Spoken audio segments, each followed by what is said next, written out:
Students, in this lecture we discuss some deduction from Gauss divergence theorem. तो सबसे पहले हम रिकॉल करते हैं Gauss divergence theorem की स्टेटमेंट क्या थी. आपने पढ़ा है if V is the volume bounded by a closed piecewise smooth surface S आपके पास कोई भी सरफेस है and V is the volume bounded by that surface and F vector is a vector function which is continuous and has continuous first order partial derivative in V, then that volume integral divergence of f dv is equal to surface integral f dot n cap ds, where n cap क्या है बच्चों, where n cap is the outward drawn unit normal vector to that surface. Okay, तो guys अब हम क्या पढ़ेंगे बच्चों, Gauss divergence theorem पे कुछ डिडक्शन पढ़ते हैं.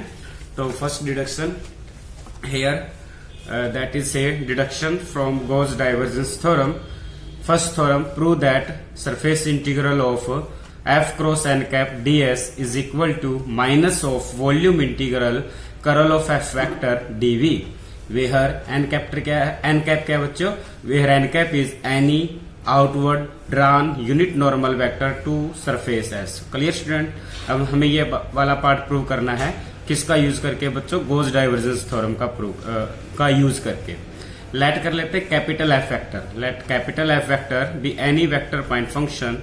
तो therefore by Gauss divergence theorem, आपको पता है Gauss divergence theorem में क्या होता है, surface integral capital F vector dot N cap ds is equal to volume integral divergence of F vector dv. Clear students. अब ये वाला पार्ट प्रूव करने के लिए हम एज्यूम कर लेते हैं कि कैपिटल एफ वेक्टर आपका A vector cross F vector है, जहां पर ए वेक्टर क्या है बच्चों, A vector is any arbitrary constant vector. Okay, तो देयरफॉर तो जो इक्वेशन नंबर 1 है से ये दैट इक्वेशन नंबर 1 या क्या बन जाएगी बच्चों, यहाँ जहां भी आपको कैपिटल एफ वेक्टर दिखे उसको रिप्लेस कर देते हैं A vector cross F vector से. तो ये बन जाएगा बच्चों surface integral A cross F vector को रिप्लेस कर दिया हमने ए क्रॉस एफ से. डॉट में क्या है N cap ds, volume integral divergence of capital F vector नजर आया बच्चों, कैपिटल एफ वेक्टर को रिप्लेस कर देंगे ए क्रॉस एफ वेक्टर से. Clear students. ये वाला पार्ट हमने सेम रखा. अब हम एक रिजल्ट यूज करेंगे जो आपने चैप्टर नंबर 3 में पढ़ा है कि divergence of F cross G किसके इक्वल होता है बच्चों, G dot curl of F vector minus में F dot curl of G vector. Okay students. तो अपने वाले क्वेश्चंस में क्या है, divergence of A cross F. अपने वाले क्वेश्चन में एफ वेक्टर का काम तो ए वेक्टर कर रहा है और जी वेक्टर का काम किससे लेंगे हम, एफ वेक्टर से. तो ये क्या बन जाएगा बच्चों, F dot curl of A vector minus में A dot curl of F vector. But बच्चों ए वेक्टर के बारे में आपको पता है, ए वेक्टर क्या है, कांस्टेंट वेक्टर है और कांस्टेंट वेक्टर का अगर आप कर्ल निकालोगे तो वो क्या आएगा बच्चों, 0 आ जाएगा. तो इसका मतलब ये वाला पार्ट आपका क्या हो जाएगा, 0. तो divergence of A cross F vector किसके इक्वल हो जाएगा, minus of A vector dot curl of F vector. Clear. तो इसको रिप्लेस कर देते हैं divergence of A cross F vector को minus of A vector dot curl of F vector dv. Okay students. तो ये इक्वेशन बन जाती है surface integral.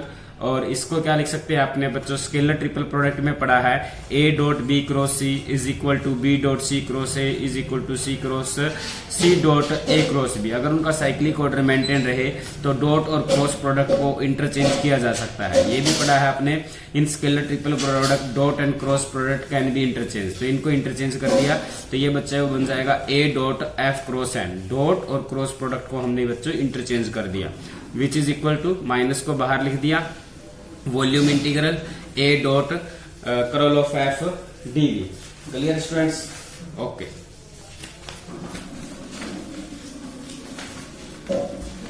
In the next step आपके पास था A dot F cross N. From this ये जो माइनस वाली टर्म है इसको राइट हैंड साइड ले आएंगे और ये जो माइनस की टर्म है बच्चों इसको राइट हैंड साइड ले आएंगे तो क्या बन जाएगी, प्लस में बन जाएगी. तो here is A dot F cross N cap ds plus minus की टर्म थी इधर आगे प्लस की होगी, A dot del cross F dv is equal to 0. बच्चों ए वेक्टर क्या है, कांस्टेंट वेक्टर है, इसलिए इसको इंटीग्रेशन से बाहर लिखा जा सकता है. इसलिए इसमें से भी ए वेक्टर को बाहर लिया, इसमें से भी ए वेक्टर को बाहर लिख लिया, इसको क्या लिख दिया, ए डॉट डॉट प्रोडक्ट के साथ है surface integral of F cross N cap ds plus volume integral of del cross F dv is equal to 0। But A vector तो क्या है, अर्बिट्रेरी कांस्टेंट वेक्टर है, इन दो वेक्टरों की डॉट प्रोडक्ट 0 है, बट ए वेक्टर तो आपके पास क्या है बच्चों, अर्बिट्रेरी वेक्टर है। तो इसका मतलब या तो ये दोनों परपेंडिकुलर हो गए, लेकिन अर्बिट्रेरी होने की वजह से ये परपेंडिकुलर की कंडीशन तो जरूरी नहीं की हो। और फिर क्या पॉसिबिलिटी होती है, या तो ए वेक्टर को 0 होना पड़ेगा या इस ब्रैकेट में जो टर्म है उसको 0 होना पड़ेगा। बट ए वेक्टर भी हमेशा 0 नहीं हो सकता, क्योंकि ए वेक्टर क्या है, अर्बिट्रेरी कांस्टेंट वेक्टर है, कुछ भी हो सकता है। इसलिए इस ब्रैकेट के अंदर जो टर्म है उसको क्या होना पड़ेगा बच्चों, इक्वल टू 0। तो surface integral of F cross N cap ds plus volume integral del cross F dv is equal to 0। तो सरफेस इंटीग्रल वाली टर्म को इधर रख लेते हैं, वॉल्यूम इंटीग्रल वाली टर्म को राइट हैंड साइड में ले जाते हैं। और यही बच्चों हमें क्या करना था, प्रूव करना था, हमें यही शो करना था, prove that surface integral of F cross N cap ds is equal to minus of volume integral curl of F vector into dv। Okay, next deduction from Gauss divergence theorem.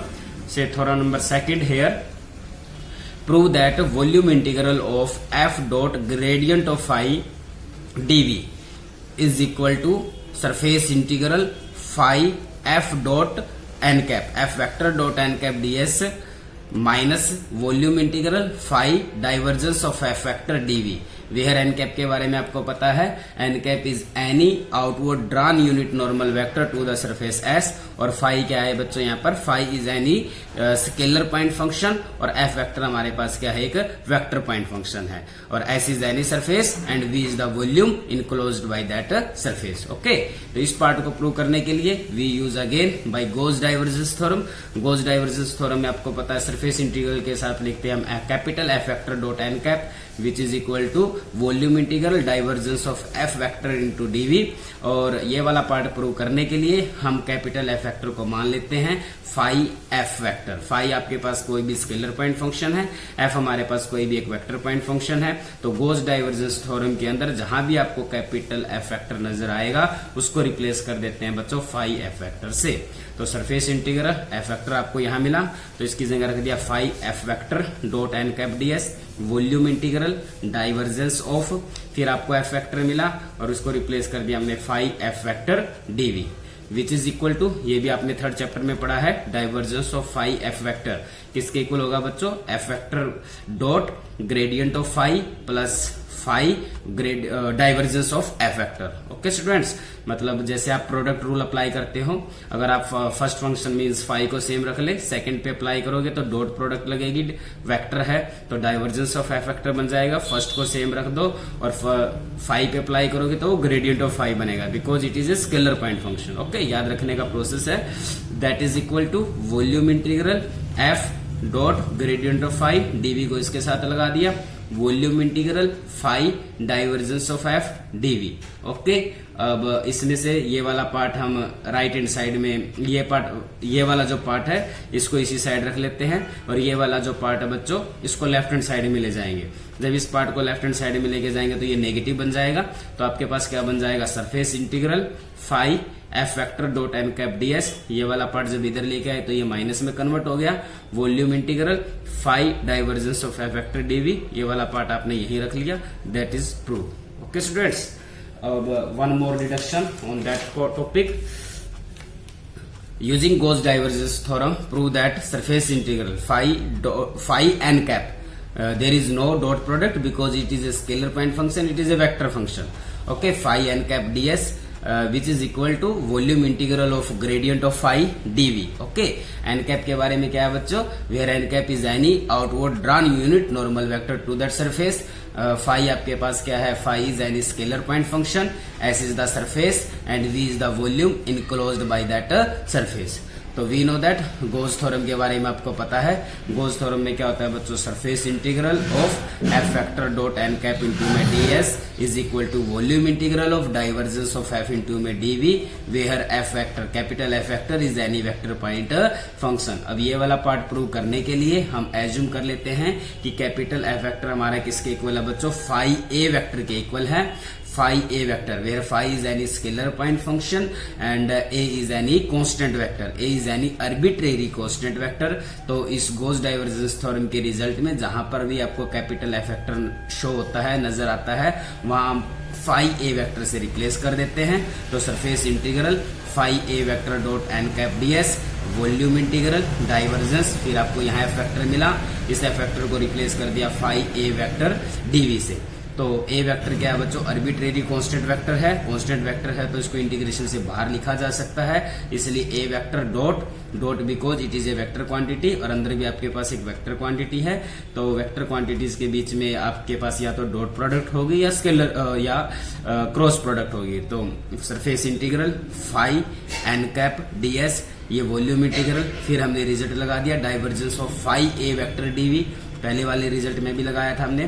तो ये बन जाता है तो phi divergence of A vector plus A vector dot gradient of phi DV. Third chapter में ये result है, हमने इसका यूज किया और हमें पता भी है इसको कैसे ओपन करते हैं। और ये volume integral phi divergence of A DV plus A dot gradient of phi into में डीवी। क्लियर स्टूडेंट्स, ये वाला रिजल्ट आपने पढ़ा है ना, ये वाला रिजल्ट है बच्चों। Divergence of phi F vector क्या होता है, gradient of phi dot F vector plus phi divergence of F vector. Okay, इसको नोटेशन में लिखना है तो ये बन जाएगा gradient of phi dot F vector plus phi divergence of F vector. Clear, तो इस रिजल्ट का यूज करके इसको ओपन किया, डीवी को अलग अलग अप्लाई कर दिया। अब बात आ जाती है डाइवर्जेंस ऑफ ए वेक्टर की। ए वेक्टर तो कांस्टेंट वेक्टर है, कांस्टेंट वेक्टर का अगर आप डाइवर्जेंस निकालोगे तो क्या आएगा बच्चों, जीरो बनेगा। तो ये टर्म जीरो बनी, तो that is volume integral A dot gradient of phi DV. A vector क्या है, आर्बिट्रेरी कांस्टेंट वेक्टर है, इसको भी इंटीग्रेशन से बाहर लिखा जा सकता है। A dot surface integral phi N cap D S is equal to A dot volume integral gradient of phi DV, और ए डॉट से ए डॉट आपका कैंसिल आउट हो जाएगा। तो आपके पास क्या बचता है बच्चों, surface in A dot B is equal to A dot C, this implies B is equal to C. तो hence volume surface integral S phi N cap D S is equal to volume integral of gradient of phi DV. और यही हमें show करना था कि show that phi N cap D S is equal to volume integral of gradient of phi dv by using Gauss divergence theorem. Okay students, okay, now we do some question on that topic. Say exercise 6.1 question number second here. Evaluate, आपसे पूछा गया है कि ये surface integral निकालिए R vector dot N cap D S, जहां पर S क्या है, S is any close surface. Okay, we know that Gauss divergence theorem, Gauss divergence theorem क्या होती है बच्चों, surface integral of F dot N cap D S is equal to volume integral of divergence of F into में DV. तो अपना F vector का काम कौन कर रहा है स्टेटमेंट में, आर वेक्टर। ओके, तो आपका जो surface integral R dot N cap D S है वो क्या बन जाएगा बच्चों, divergence of R. F vector का काम कौन कर रहा है, आर वेक्टर कर रहा है, इसलिए आर। तो डाइवर्जेंस का मतलब i cap curly by curly x plus j cap curly by curly y plus k cap curly by curly z. Dot product r vector के बारे में आपको पता है, x i plus y j plus z के divergence कैसे निकलता है, आई के कंपोनेंट का derivative with respect to x, mean x का derivative with respect to x 1, y का derivative with respect to y 1, z का derivative with respect to z 1, 1 plus 1 3 को इंटीग्रेशन से बाहर लिख दिया। वॉल्यूम इंटीग्रल ऑफ dv क्या आ जाएगा बच्चों, v। क्लियर है स्टूडेंट्स, तो 3v is the required answer. Okay, one more example, evaluate हमें निकालना है, सरफेस इंटीग्रल निकालिए f dot N cap D s with the help of Gauss divergence theorem, जहां पर f वेक्टर है 4xi cap minus 2y square j cap plus z square k cap, taken over the region s bounded by, जो region s है वो क्या है, x square plus y square is equal to 4, z is equal to 0 and z is equal to 3। तो that represent the equation of a cylinder. ये किसकी equation है बच्चों, that is the equation of a cylinder. Okay, तो by Gauss divergence theorem आपको पता है surface integral f dot N cap D S किसके इक्वल हो जाएगा, वॉल्यूम इंटीग्रल ऑफ, किसके इक्वल हो जाएगा बच्चों, volume integral of divergence of F vector into में डीवी। डाइवर्जेंस का पता है आपको, एफ वेक्टर के बारे में पता है, और डाइवर्जेंस कैसे खुलता है, आई के कंपोनेंट का derivative with respect to x, j के कंपोनेंट का derivative with respect to y, k component का derivative with respect to z. Okay, यहां तक आने के बाद बच्चों हमें क्या लेनी होती है, वॉल्यूम इंटीग्रल के कोरोस्पोंडिंग लिमिट लेनी होती है। अगर लिमिट आपको लेनी आ जाए तो क्वेश्चन इजीली सोल्व हो जाता है। यहाँ से आपको क्लियरली स्टेटमेंट में दिख रहा है बच्चों, z is equal to 0 to 3। तो z की तो लिमिट क्लियर है कि z आपका 0 से लेकर 3 तक है। अब हमें x और y की लिमिट डिसाइड करनी है। अब आपके पास जो सिलेंडर है इस पे कोई कंडीशन नहीं है कि that cylinder lie in the first octane, इसलिए फर्स्ट ऑक्टेन की कंडीशन नहीं है। तो अगर फर्स्ट ऑक्टेन की कंडीशन होती तो x और y की जो लोअर लिमिट है बच्चों 0 से स्टार्ट होती। अब यहाँ कोई कंडीशन नहीं है, तो अब y की लिमिट निकालनी है। तो y स्क्वायर को आप कैसे लिख सकते हैं, यहाँ से बच्चों हम लिख सकते हैं कि y square is equal to 4 minus में x स्क्वायर। क्लियर? तो therefore y is equal to plus minus root of 4 minus x square. इसका मतलब बच्चों जो y की लिमिट है, लोअर लिमिट तो आ जाएगी minus root of 4 minus x square और अपर लिमिट आ जाएगी root of 4 minus x square. Clear students? और जब हमें x की लिमिट निकालनी है तो x की लिमिट निकालने के लिए y को हम क्या बच्चों 0 से रिप्लेस कर देते हैं। तो X square is equal to 4, तो x is equal to plus minus 2। तो x की जो लिमिट है बच्चों वो -2 से लेकर 2 तक आ जाएगी। क्लियर? अगर इसी क्वेश्चन में ये कहा होता कि जो बाउंडेड रीजन है that lie in the first octant, तो आपके पास लोअर लिमिट यहाँ पर भी 0 होती और यहाँ पर भी 0 होती, अपर लिमिट आपकी सेम रहती। क्लियर है बच्चों? क्लियर है ना? लिमिट z की आपको इजीली दे रखी थी 0 to 3, और x और y की लिमिट हम इस रिलेशन से निकालते हैं। इनमें से किसी की भी निकाल लो, y की निकाल लो इन टर्म ऑफ x या x की निकाल लो इन टर्म ऑफ y। अगर हमने देखा कि y की इन टर्म ऑफ x निकाल दी तो y को 0 पुट करके x की वैल्यू हम x की लिमिट हम न्यूमेरिकल में निकाल देंगे। ठीक है? अब इसको रिवर्स ऑर्डर में इंटीग्रेट स्टार्ट कर देते हैं। पहले हम इसका integration with respect to z कर लेते हैं। 4 का इंटीग्रेशन 4z आ जाएगा, माइनस 4y का इंटीग्रेशन 4yz आ जाएगा, 2z का इंटीग्रेशन 2z स्क्वायर बाई 2 आ जाएगा, लिमिट 0 to 3 आ जाएगी। क्लियर बच्चों? लिमिट लगा के हमने इसको 0 to 3 तक ओपन कर दिया तो आपके पास वैल्यू आ जाती है 21 माइनस में 12y। अब इस पे लिमिट बच्चों, अब इसको integrate with respect to y कर देते हैं। तो 21 का integration with respect to y करोगे 21y आ जाएगा, और माइनस 12y का इंटीग्रेशन करेंगे तो माइनस 12y स्क्वायर बाई 2 आ जाएगा। क्लियर है? तो ये हमने इंटीग्रेशन कर दिया इसका बच्चों विद रिस्पेक्ट टू y। तो x की लिमिट रह जाएगी -2 to 2, -2 to 2, और y के कोरोस्पोंडिंग इंटीग्रेशन किया 21y, 12y square by 2। y की लोअर और अपर लिमिट है इनटू में dx, अपर लिमिट माइनस में लोअर लिमिट रख दी। इसको सोल्व करके देखा बच्चों, सोल्व करने के बाद ये टर्म आ जाती है 42 root of 4 minus x square, 42 को बाहर रख दिया। फिर इसका इंटीग्रेशन, ये एक स्टैंडर्ड इंटीग्रेशन है, root of A square minus x square DX. आपको पता है इसका इंटीग्रेशन क्या होता है बच्चों, x/2 root of A square minus x square plus a square by 2 plus sine in a square by 2 sine inverse of x by a. तो ठीक है, वो अप्लाई कर दिया। लोअर और अपर लिमिट हमने x की अप्लाई कर दी, पहले अपर लिमिट रख दी, माइनस में लोअर लिमिट रख दी। यहाँ हमने इसको सोल्व करके देखा तो ये बन जाता है बच्चों 2 साइन इनवर्स 1, और यहाँ पर भी 2 sine inverse 1, 2 sine inverse 1 plus 2 sine inverse 1, 4 sine inverse 1, 42 की 4 से मल्टीप्लाई कर दी। साइन इनवर्स 1 को क्या लिख सकते हैं बच्चों, साइन पाई बाई 2, ये आपस में कैंसिल आउट हो जाएगा। तो आपके पास बच्चों क्या आ जाता है 84 पाई। Okay students.